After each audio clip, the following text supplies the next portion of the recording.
پر کافی عرصے سے رہ رہے تھے، اسی لیے اسے تھوڑے ہی وقت میں میرے لیے ایک مناسب سا ایک کمرے کا مکان تلاش کر دیا، جس کا کرایہ بھی بہت مناسب ہے۔ میرے پاس زیادہ سامان تو نہیں تھا، جو کچھ میرے پاس تھا وہ سارا سامان لے کر میں اس ایک کمرے کے مکان میں رہنے لگی، جو میں نے کرائے پر لیا تھا۔ دن میں اسکول چلی جاتی، وہاں سے دوپہر کو واپس آتی، اور پھر اس کے بعد میرا سارا وقت گھر میں گزرا۔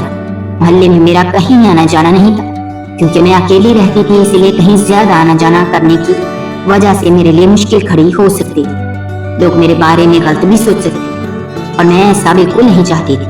محلے کے کونے میں ہی کریانے کی ایک دکان تھی۔ مجھے جب بھی سامان لینا ہوتا، سودا لینا ہوتا، تو میں اسی دکان پر جاتی، کیونکہ وہ دکان میرے گھر کے قریب تھی۔ میں اکیلی رہتی تھی اور کوئی تھا نہیں، اسی لیے گھر کے کام ہوتے یا باہر کے کام ہوتے، سب کچھ مجھے خود کرنا پڑتا تھا۔ میں اکیلی سودا لینے دکان پر چلی جاتی، تو دکان والا مجھ سے بہت احترام سے پیش آتا۔ مجھے اس کی یہ بات بہت پسند تھی، اسی لیے میں ہمیشہ اسی کی دکان پر جایا کرتی تھی۔ ایک دن اسی طرح سے میں اس کی دکان سے سودا لے کر اپنے گھر واپس آ رہی تھی، جب راستے میں مجھے میری پڑوسن ملی۔ میری پڑوسن سے زیادہ بات چیت تو نہیں تھی، لیکن گلی میں آتے جاتے ایک دو مرتبہ اس سے ملاقات ہوئی تھی۔ دن میں میرے پاس وقت نہیں ہوتا تھا کہ میں کسی کے گھر جاتی، اور شام کو ویسے بھی مجھے جانا کہیں پسند نہیں تھا، اور نہ ہی وہ کبھی میرے گھر آئی تھی۔ راستے میں تھوڑی بہت جان پہچان تھی، اسی لیے میں جانتی تھی۔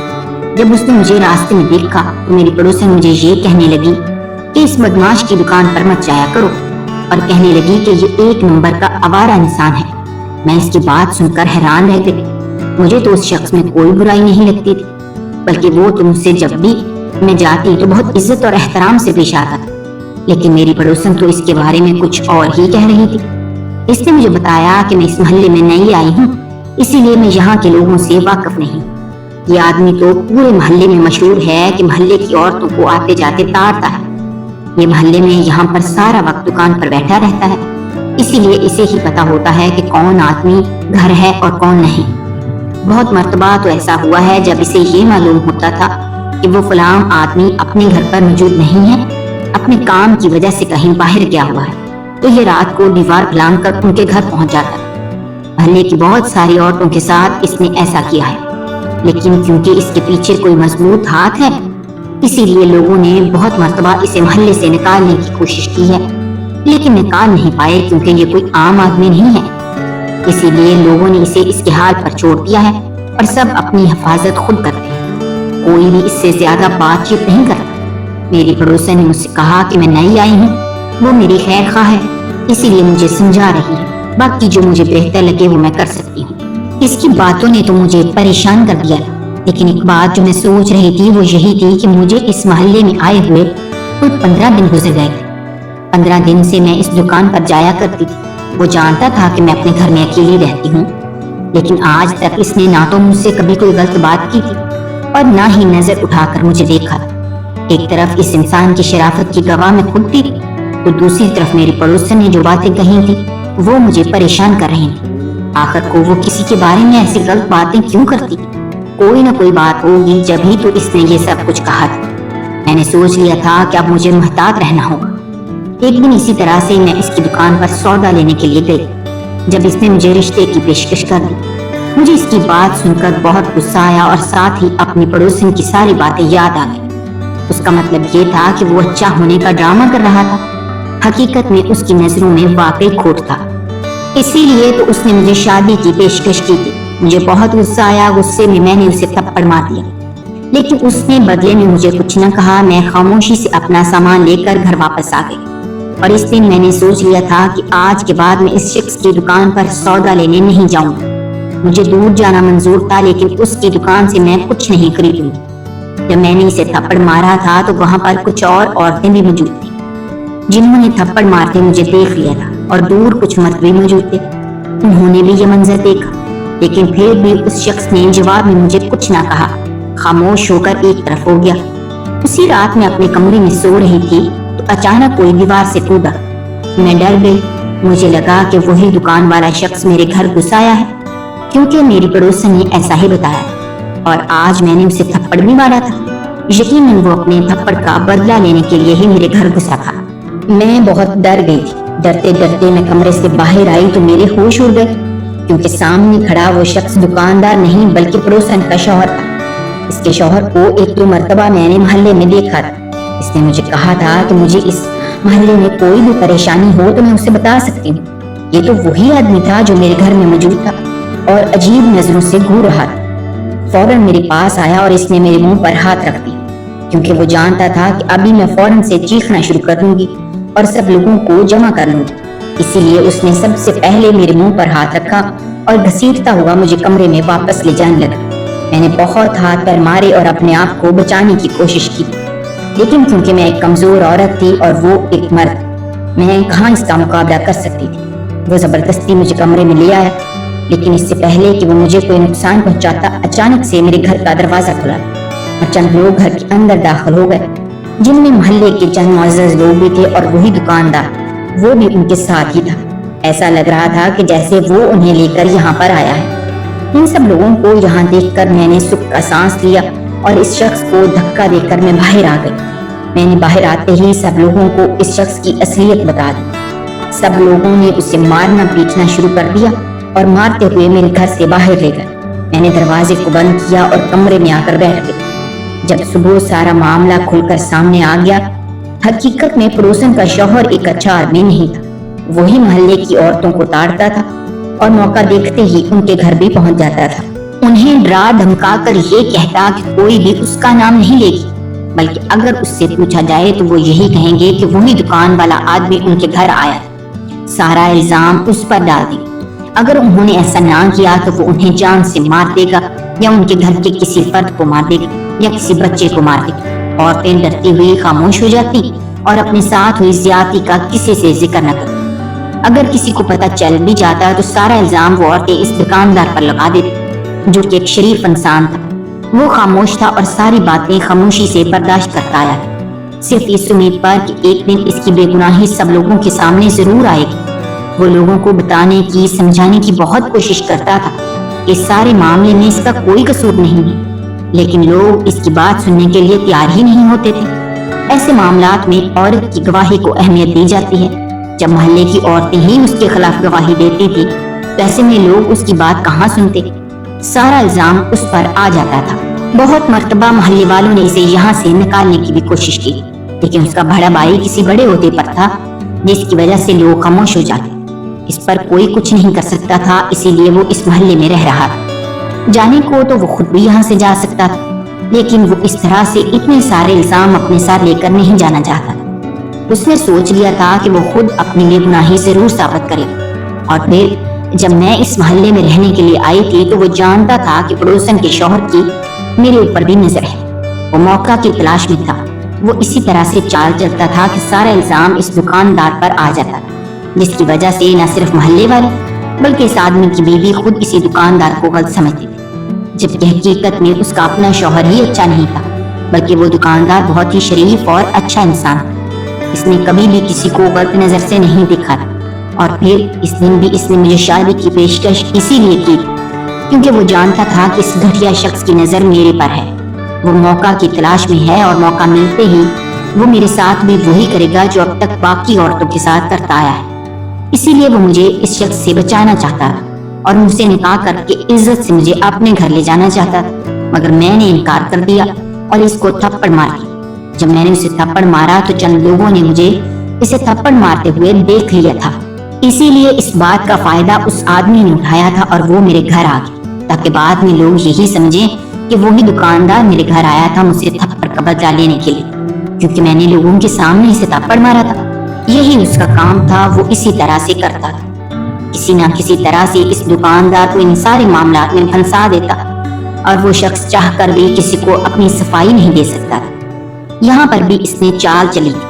وہ جانتا تھا کہ وہ کچھ بھی کرے گا تو سارا الزام خود بخود اسی پر آئے گا، کیونکہ میں نے سب لوگوں کے سامنے اسے تھپڑ مارا تھا، اور سب لوگ یہی سمجھیں گے کہ وہ بدلہ لینے کے لیے ہی میرے گھر آیا ہے۔ کچھ اس نے ویسے بھی اس کا کردار اس محلے میں اتنا مشکوک کر دیا تھا کہ یہاں پر کوئی بھی ایسی ویسی کاروائی ہوتی تو بنا کہے ہی سارا الزام اس پر لگ جاتا۔ دکاندار بھی یہ بات اچھی طرح سے جانتا تھا کہ آج رات کو وہ میرے گھر ضرور آئے گا، کیونکہ وہ بھی آہستہ آہستہ اس کی ساری چال بازیوں کو سمجھنے لگا تھا، اسی لیے وہ اس کی طاق میں تھا، اور جیسے ہی اس نے میرے گھر چھلانگ لگائی تھی میرے گھر کی دیوار کوٹ کر میرے گھر آیا تھا تو وہ چند محلے کے معزز لوگوں کو لے کر میرے گھر پہنچ گئے۔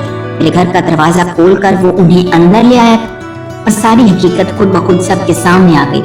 اس آدمی کی ساری چالاکی سب کے سامنے آ گئی تھی کہ کس طرح سے وہ لوگوں کو بے وقوف بناتا تھا۔ جب وہ پکڑا گیا تھا تو سب عورتوں نے گواہی دے دی تھی کہ ان کے گھر میں آنے والا مرد اور کوئی نہیں بلکہ یہی آدمی تھا جو انہیں ڈرا دھمکا کر جاتا تھا۔